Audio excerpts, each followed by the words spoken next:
Hey Squirrels, welcome to Breakdown Channel Universe. Setelah selesai sama series Loki, Marvel Studios akhirnya ngerilis salah satu series animasi terbarunya, What If, yang ngasih kita cerita baru dari para karakter MCU di universe yang lain atau universe alternatif.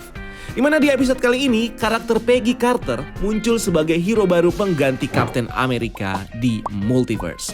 So, ada apa lagi di episode 1 series What If? Langsung aja, bareng gue Rian, mari kita bahas topik kita kali ini.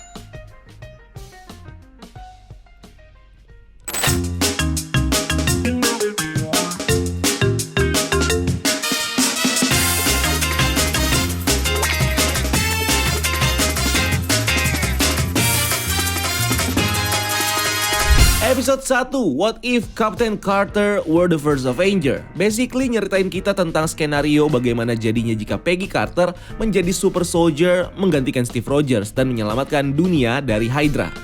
Series ini dibuka dengan narasi dari The Watcher, makhluk kosmik yang di komiknya diceritakan sebagai pengawas alam semesta dan multiverse. Nah, di sini The Watcher menjelaskan kita soal ide dasar dari keseluruhan series What If tentang bagaimana satu pilihan yang dijalani oleh karakter MCU bisa berdampak pada terciptanya berbagai macam realitas di universe alternatif MCU, yang dalam hal ini terjadi pada sosok Peggy Carter di event Captain America First Avengers. Nah, Peggy Carter sendiri berfokus pada salah satu kejadian di film itu, tepatnya saat Steve Rogers akan mendapatkan serum super soldier dan menjadi super soldier pertama Amerika di tahun 1943. Tapi kejadian itu akhirnya berubah di satu momen ketika Peggy Carter memilih untuk stay di ruang utama Project Rebirth di saat Dr. Erskine menyarankan dia untuk nonton dari atas atau dari stand. Hasilnya, salah satu agen Hydra bernama Hans Kruger meledakkan ruangan itu dan berusaha mencuri serum Erskine. Peggy yang ada di sana kemudian berhasil menembak mati Hans dan akhirnya menggantikan Steve yang terluka untuk menjalani prosedur super soldier dengan serum Erskine, yang membuat Peggy akhirnya jadi super soldier yang lalu dikenal sebagai Captain Carter. Nah, backstory Captain Carter di series ini bisa jadi merupakan adaptasi dari cerita komik Margaret Carter dari Earth 86315 yang menceritakan bagaimana Margaret Carter diceritakan menjadi super soldier setelah kematian dari Dr. Erskine dan Steve Rogers yang dibunuh sama mata-mata Nazi. Kejadian ini akhirnya juga berdampak pada organisasi SSR atau kita kenal sebagai cikal bakal dari S.H.I.E.L.D. yang di sini harus kehilangan pemimpinnya yaitu Chester Phillips setelah dia ditembak mati oleh Hans Kruger. Dan ini akhirnya membuat Kolonel Flynn, atasan dari Captain Carter, yang bisa naik pangkat untuk menjadi commanding officer dari SSR. Selain itu, berbeda dengan versi filmnya, di series ini kita bisa ngelihat bagaimana Hans Kruger tidak menembak mati Dr. Erskine untuk mengambil super serum. Dan ini bisa jadi tanda kalau Dr. Erskine mungkin saja bisa survive dan selamat dari ledakan yang dipicu oleh Hans. Dan kalau Dr. Erskine bisa selamat dari sana, tentunya akan ada posibilitas kalau Dr. Erskine mungkin bakal membuat serum super soldier lagi mirip atau lebih kuat daripada serum super soldier yang dipakai oleh Peggy Carter dengan tujuan untuk menciptakan super soldier lainnya bagi Amerika. Di mana salah satu kandidatnya mungkin saja adalah rekan dari Steve Rogers yaitu Bucky Barnes, yang di series ini diceritakan justru menghindari jalan takdirnya sebagai Winter Soldier karena dia selamat saat tim Howling Commandos menyerang kereta Skelzug atau Sknelzug. Ribet ya bahasa Jerman ya. Udahlah, itulah. So, lewat super soldier buatan Erskine ini bisa jadi kesempatan bagi Bucky untuk bisa menjadi super soldier, bahkan true hero seperti Captain America. Karena di sini dia bisa mendapatkan kekuatan super pure dari serum Erskine dan tidak dicuci otaknya seperti saat dia menjadi Winter Soldier di timeline MCU.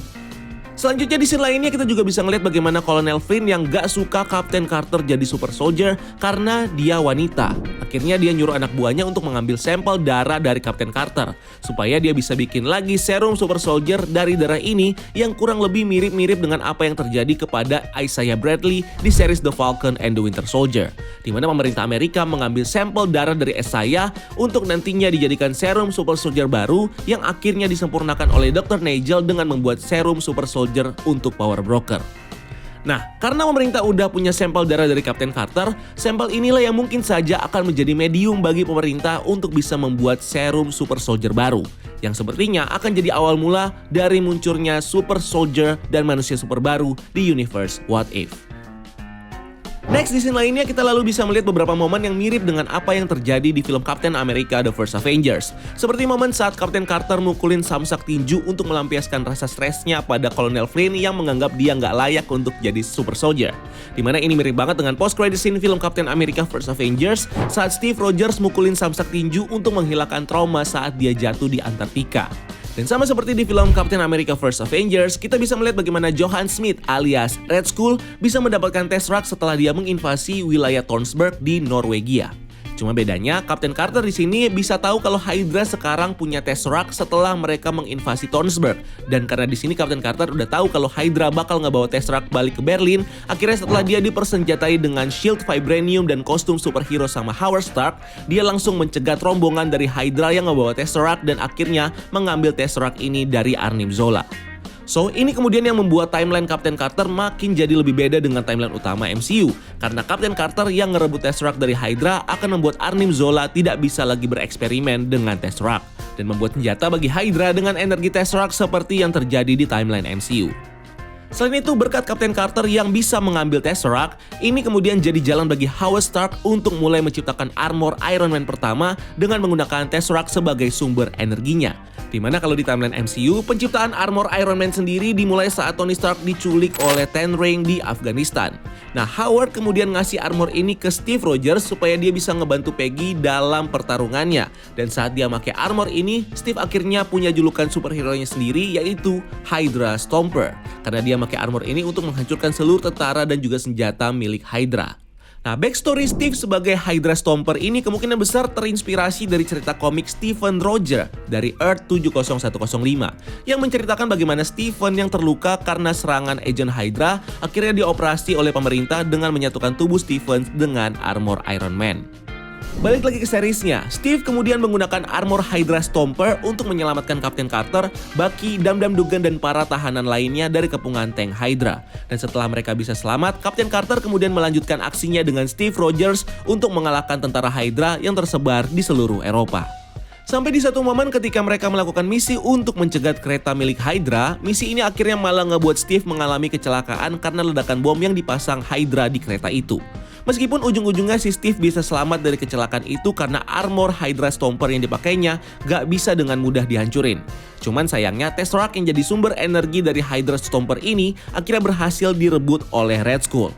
Nah, Red Skull di sini melakukan hal yang berbeda dengan Tesseract, tidak seperti di timeline MCU, di mana Red Skull menggunakan Tesseract tidak untuk membuat senjata atau memperkuat dirinya, tapi untuk membuat sebuah portal interdimensi yang dia gunakan untuk mensummon monster tentakel dari dimensi lain yang dipercaya akan menjadi champion dari Hydra. Kalau kita perhatikan bentuk monster ini yang punya tentakel banyak dan datang dari dimensi lain, ini seperti mirip-mirip dengan sosok monster Sumagorat, yang kalau di komiknya diceritakan sebagai monster yang menguasai banyak dimensi. Meskipun monster ini masih belum memiliki ciri identik dari karakter Sumagorat yang memiliki mata besar di bagian kepalanya. Atau kalau ini bukan Sumagorat, monster ini mungkin saja punya hubungan dengan karakter Hive, seorang Inhuman yang memiliki kekuatan mind control dan diceritakan di TV series Agent of S.H.I.E.L.D. sebagai awal mula dari organisasi Hydra, karena Hydra dibentuk untuk membawa kembali Hive untuk menguasai bumi. Meskipun agak-agak nggak masuk akal ya untuk membuat monster ini sebagai Hive, karena basicnya Hive adalah Inhuman yang punya tubuh humanoid. Tapi karena ini adalah series What If, mungkin aja Hive diadaptasi secara lain di series ini dengan diceritakan sebagai monster tentakel yang punya kemampuan mind control. Singkat cerita, setelah monster tentakel ini ngebunuh Red Skull, Captain Carter dengan bantuan Steve Rogers kemudian ngelawan monster ini. Dan akhirnya sama seperti Steve, Captain Carter di sini ngorbanin dirinya untuk menyelamatkan dunia dengan mendorong monster ini kembali ke dimensinya. Captain Carter yang terjebak di dimensi monster ini akhirnya bisa keluar setelah Nick Fury menjalankan proyek Pegasus untuk membuat portal interdimensi dengan menggunakan kekuatan Tesseract. Yang kalau di timeline utama MCU, portal ini seharusnya mengeluarkan Loki dari luar angkasa, tapi dalam series ini justru Captain Carter yang bisa keluar setelah dia terjebak di dimensi monster tentakel yang disummon sama Red Skull ini.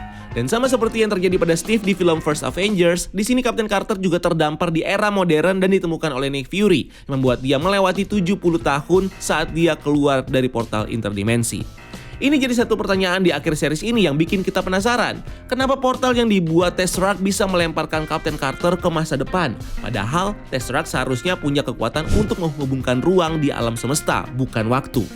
Dari sini menurut gue ada dua penjelasan nih. Pertama, bisa jadi Space Stone yang muncul di series ini punya fitur kekuatan lain yang gak cuma menghubungkan ruang aja, tapi juga bisa digunakan untuk menghubungkan waktu.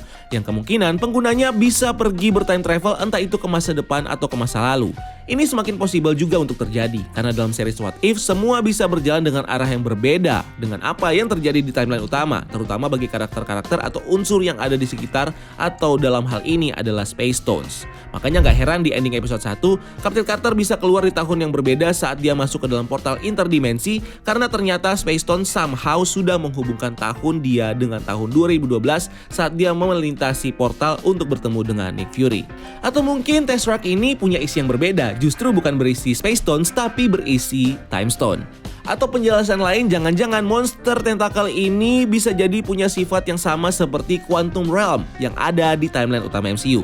Buat kamu yang lupa, Quantum Realm ini adalah sebuah alam misterius di universe MCU yang tidak terikat dengan ruang dan waktu.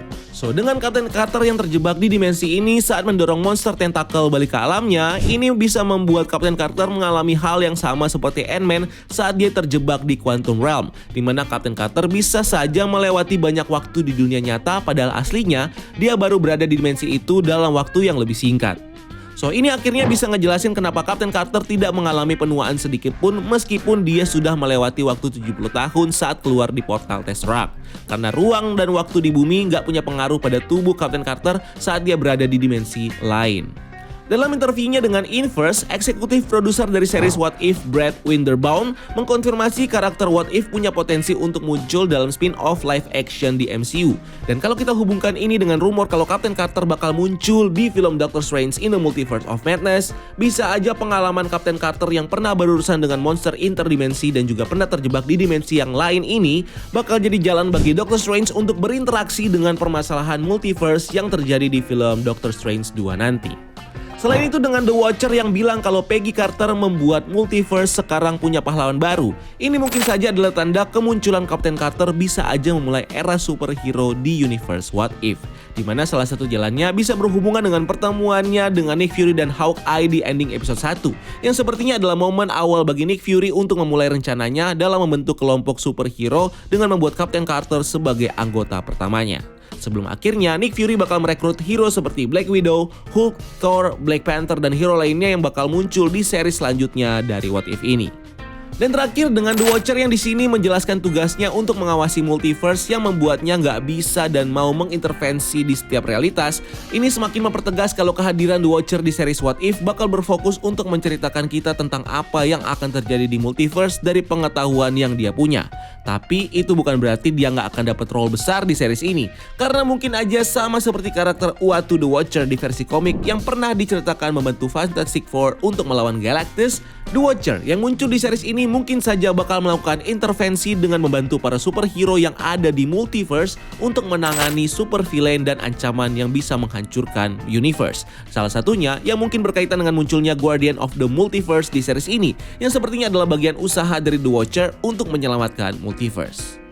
Ini baru episode pertama, dan episode kedua nanti kita akan lompat ke backstory dari karakter lain yang nantinya karakter-karakter ini setelah diceritakan backstory-nya akan bertemu di tahun di mana Nick Fury dan Hawkeye bertemu dengan Peggy ini dan menghadapi villain utama mereka di sini.